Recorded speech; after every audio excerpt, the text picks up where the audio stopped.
Bismillahirrahmanirrahim. Alhamdulillah. Vessalatu vesselamu ala Rasulillah. Amma ba'd.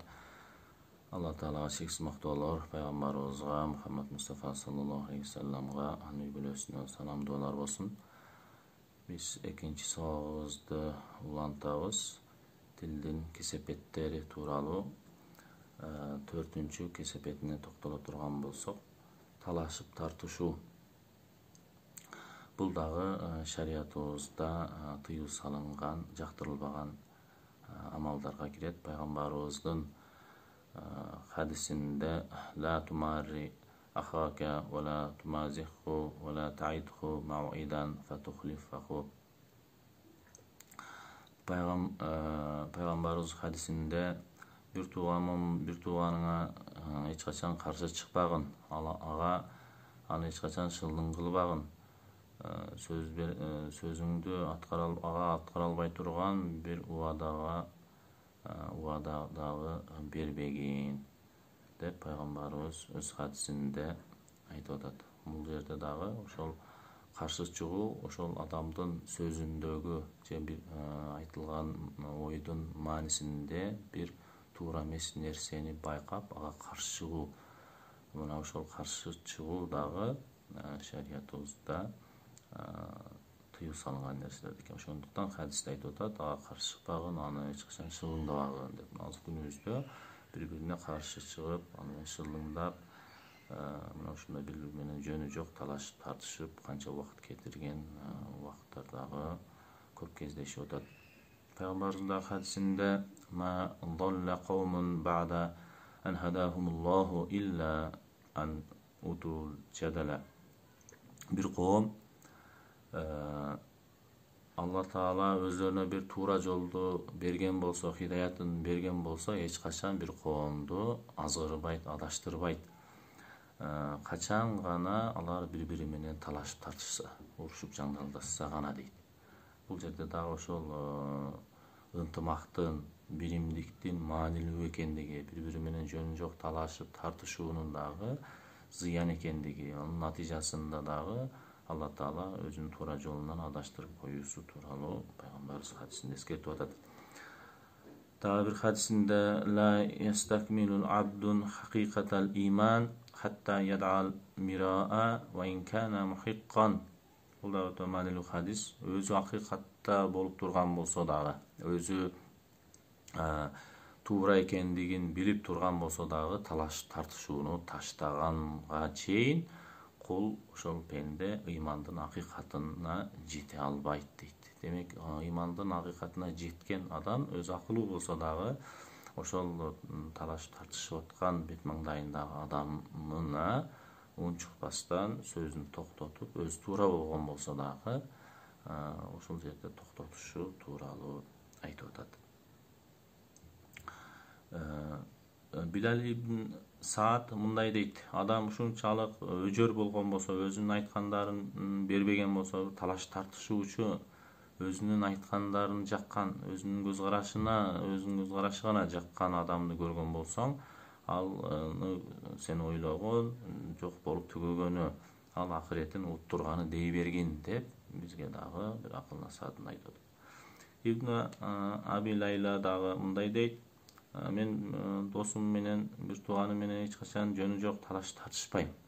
Себеби мен аны же жалганга чыгарган болом, же болбосо аны мен жинне тийген болом. Ошондуктан мен аны менен тартышпаймын деп айткан экен. Бул талаш тартышуу жакшы эмес. Талаш тартышуунун аягында душмандыкка алып барат. Душмандыкка жетелейт. Ошондуктан ошол талаш тартышууну дагы тыюу салган экен.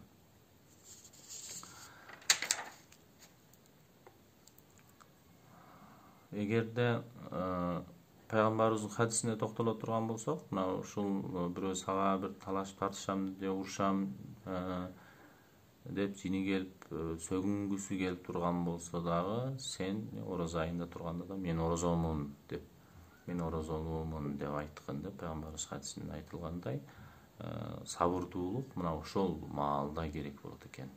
Ошондой сен ага дагы өзүндөй кылып жооп бере турган болуп, урушуп талаш тартыша тургандын ордуна өзүңдү токтотуп калууң, ошондой адамдын ачуусу келип турган маалда өзүн кармаган адам ошол сабырдуулук экен. Азыркы күнүбүздө талашып тартышып, бирөөлөрдүн абийирин төгүп, элдин көзүнчө айтып, ошону ушул жерде туура эмес сүйлөп койду, ушул жерде ката сүйлөп койду, бир жер жакшы окубады, туура эмес окуду деп көп элдерге кайра анын айыбын ачып, ашкере кылгандар көбөйүп атат. Бул шариаттын негизинде туура эмес. Анын өзүнө эгер ушу туура эмес иштерди көрүп аткан болсо, туура эмес жерлерди көрүп аткан болсо, өзү менен кат менен кайрылып же өзүнө жолугуп айтып, элдин алдында айтуу, бул аны кайра шылыңдоо, айыбын ачыруу.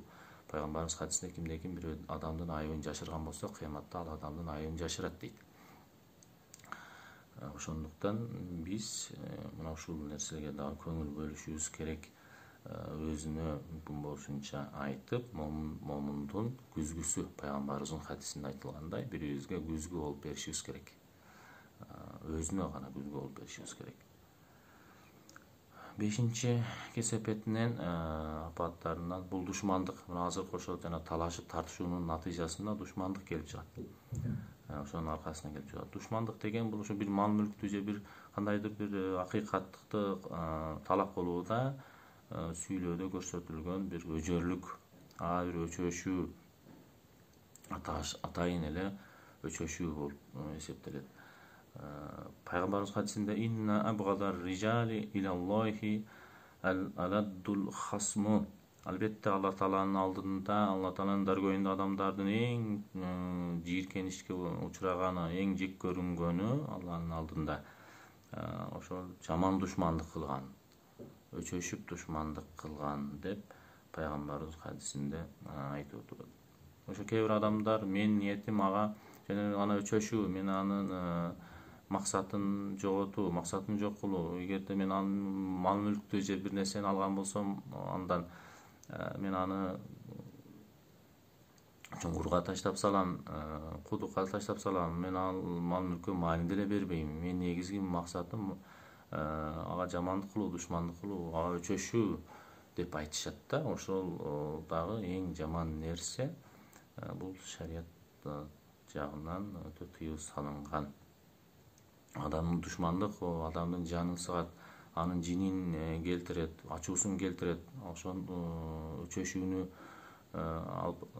пайда кылат, кек сактоону пайда кылат. Ал адам өчөшүп жини келгенден кийин ортодогу тема калып кетип эле, тартышылган тема калып кетип туруп, башка бири-бирине болгон өчөшүү, кек сактоо пайда болуп калат.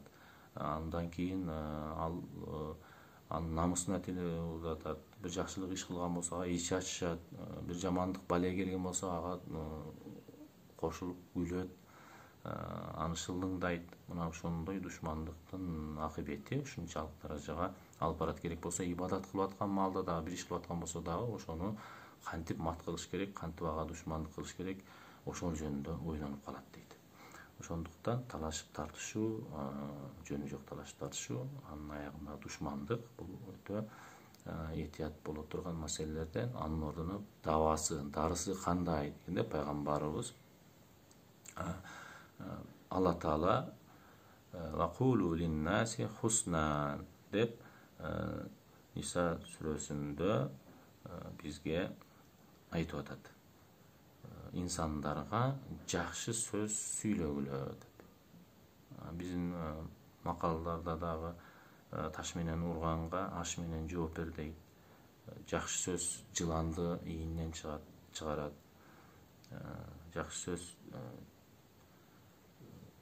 сүйлөгөн болсо, ошончолук ошол жылан дагы, жылан эң душман, эң коркунучтуу нерсе, ошол дагы ийинен чыгат деген дагы ошол мааниде. Ибн Аббастын риваятында Ибн Аббас мындай дейт: Алланын жараткан нерселеринен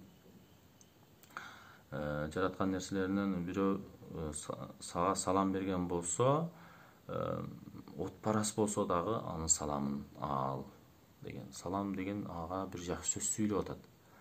Ассаламу алейкум деп бир отпарас айткан болсо дагы ага жооп бер жакшы сөз менен деп айтып атат. Алла Таала Ниса сүресінің 86 аятында айтқандай: "Ва иза хуйитум би тахиятин фахайю би ахсана минха ау руддуха". Алла Таала айтады, Ниса сүресінде, бирөө силерге салам берген маалында ошол саламга силер жакшысы менен салам бергиле. Анын коозу менен саламына жооп бергиле, же болбосо ошонун өзү менен жооп бергиле деген. Ассаламу алейкум деп бирөө салам берип аткан болсо, бул сүннөт амалага жооп бериш милдеттүү болуп калат, важип болуп калат. Ва алейкумуссалам өзү менен, же болбосо ва алейкумуссалам ва рахматуллахи ва баракатух деп дагы кошуп салам бергиле дейт. Бул дагы ассаламу алейкум, бул Аллахын сага тынчтыгы болсун деген сөз, бейпилчилиги болсун деген каалоо, бул дуа. Аллахын сага тынчтыгы болсун, Аллахын берекеси болсун, Аллахын ырайымы болсун сага деген сөз. Бул эң жакшы сөз. Ошого дагы ошондой кылып жооп бериш керек. Ибн Аббас айтат, Фираун болсо дагы, Фираун мага бир жакшы сөз сүйлөгөн болсо, мен дагы ошого жакшы сөз менен жооп беремин деген. Пайгамбарыбыз хадисинде аль-калимату таййибату садакатун, жакшы сөз бул садака. Жакшы сөз садака болуп эсептелет. Кудо биз кадимки садака кылгандай эле, колубузда акча жок болсо деле бир жакшы сөз сүйлөгөн болсок, бул дагы садака болуп эсептелет. Алла Таала биз кыяматка чейин ошол жакшы сөз сүйлөдү деп садакалардын эсебине жазат. Жакшы сөз жарым ырыс деген макалыбызда айтылгандай, жакшы сөз жан эргитет.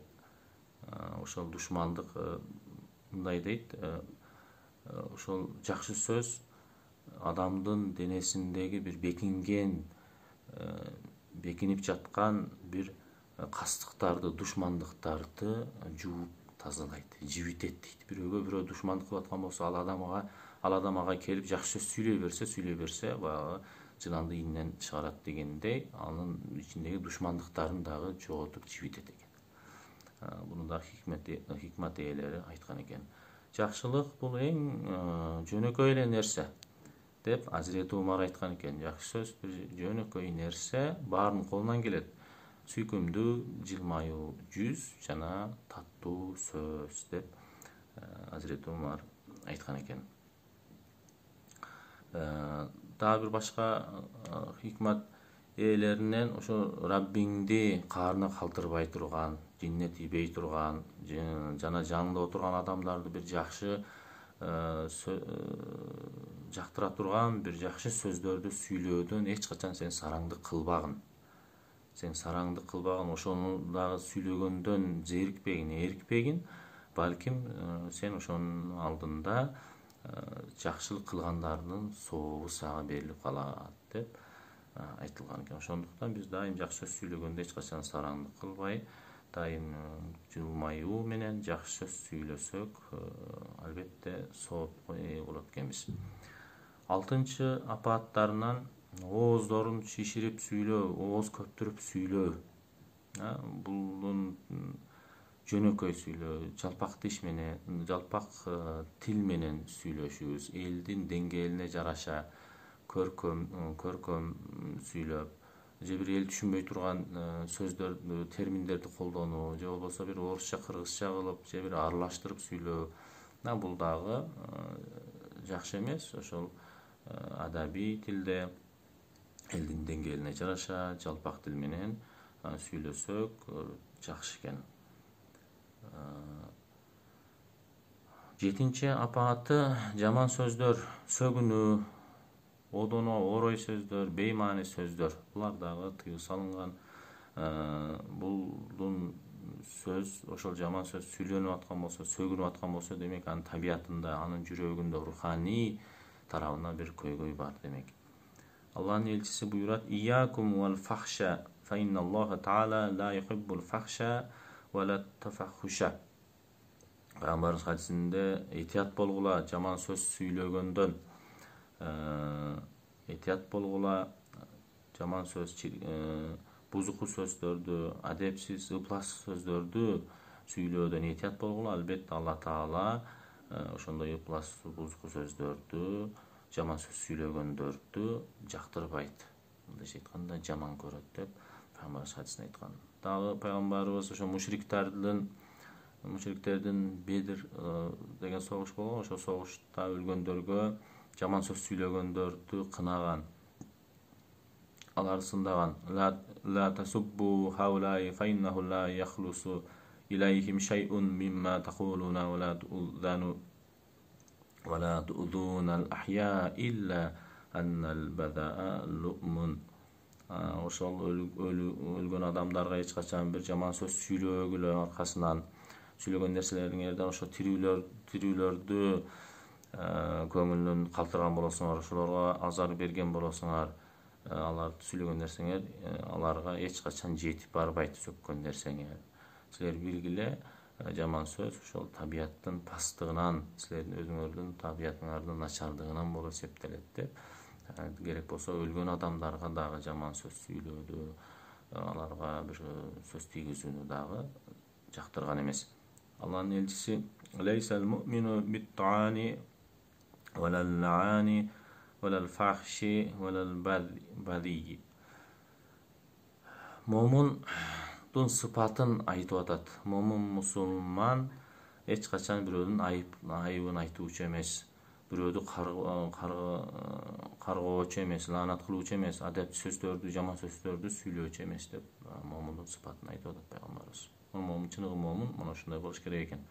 Пайгамбарыбыз да хадисинде: "Инналлаха ла юхиббул фахша вал мутафахиша ас-сайяха фил асвaq." Албетте Алла Таала жаман сөз сүйлөгөндөрдү, адептүү сөз сүйлөгөндөрдү жана көчөдө бакырып чакырып жүргөндөрдү сүйбөйт деп пайгамбарыбыз бир хадисинде айтат. Ошондуктан ар бир сөздү эгер кагазга ороп адеби менен сүйлөш жөнүндө бизге сунуш кылып атат. Бир араби пайгамбарыбызга: "Эй Аллахтын элчиси, мага насаат айткын" деди. Ошондо: "Алейка бит тaqваллахи ва нимруин айярака бишайин я'ламуху фика фала туаййирху бишайин та'ламуху фихи якун вабалуху алейхи ва ажруху лака ва ла тасуббанна шай'ан." Пайгамбарыбыз ошондо жооп берди: "Аллахтын таквасына бекем болгон, Алладан корккун. Сен бирөөсү сага сенде болгон бир сыпат менен айыптап аткан болсо, сени айыптап аткан болсо, сен дагы бирок ал кишинин айыбын билип туруп, ошону айыптабагын. Аны айыптабагын, ага өзүндөй кылып жооп бербегин. Себеби анын убалы ага, сообу дагы сага болот. Сен эч качан бирөөдү дагы сөкпөгүн, жаман сөз сүйлөбөгүн" деп бир арабиге пайгамбарыбыз мына ушундай насаатта болгон экен. Ар кимде айып бар, кемчилик бар, бирок ошол кемчиликти өзүнүн кемчилиги менен алек болгону дурус экен, башка бирөөнүн кемчилигин айтыштан мурун. Макалда айтылгандай, сенин бирөө өзүңүн үстүңдөгү башыңдагы дөңкөчтү көрбөгөн, бирөөнүн башындагы чөптү көрөт демекчи. Ошондон кийин ал араби эч качан бирөөдүн айыбын да айтпадым, бирөөдү эч качан сөкпөдүм деп айткан экен. Пайгамбарыбыз хадисинде: "Сибабул му'мини фусукун ва киталуху куфрун." Пайгамбарыбыз хадисинде ошо момун мусулмандардын сыпатын айтып атат. Момун мусулман эч качан бири-бирин тилдебейт. Ошо тилдешүүсү фасык болот, күнөөкөр болот, бузукулук болот. Ал эми өлтүрүүсү болсо анда капырлык болот деп пайгамбарыбыз хадисинде айткан. Пайгамбарыбыз да хадисинде ата энесине сөккөн адам лаанаттанган, карышка калган. Башка бир риwayatында чоң күнөөлөрдүн эң чоң күнөөлөрдүн бири адамдын ошо өзүнүн ата энесине сөгүүсү дегенде сахабалар айткан: "Эй Аллахтын элчиси, адам кантип эле ата энесине сөксүн" деп. Ошондо пайгамбарыбыз айткан экен: "Адам бирөө менен урушуп кеткенде анын ата энесин сөгөт, ал дагы ага жооп катары анын ата энесин сөгөт. Ошентип бири-биринин ата энесин сөккөнгө себепчи болот, өзүнүн ата энесин сөккөндөй болот" деп жооп берген экен. Ошондуктан биз дайым мына ушундай сөгүнүүдө, жаман сөз сүйлөөдөн узак туруп, ушундай маалдарда биз сабырдуулукту карманышыбыз керек экендиги маанилүү болуп жатат. Убактыбыз дагы жакындап калды. Кудай кааласа кийинки сабагыбызда кийинки сөздөрдүн ушак гыйбат тууралуу иншаллах улантабыз.